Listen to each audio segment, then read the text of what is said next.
Rosebuds, welcome back to my channel, and I want to show you how I cook an American breakfast in an Italian kitchen. So first we're going to turn the knob and hold it for a few seconds or else the flame will go out.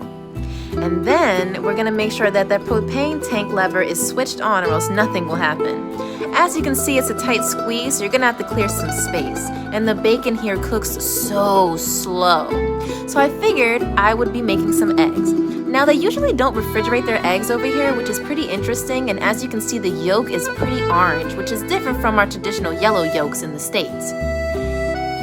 And there you have it. I know I burnt the toast because they do not have a toaster here, but I think everything came out perfect and it came out just like how I would make it in the States.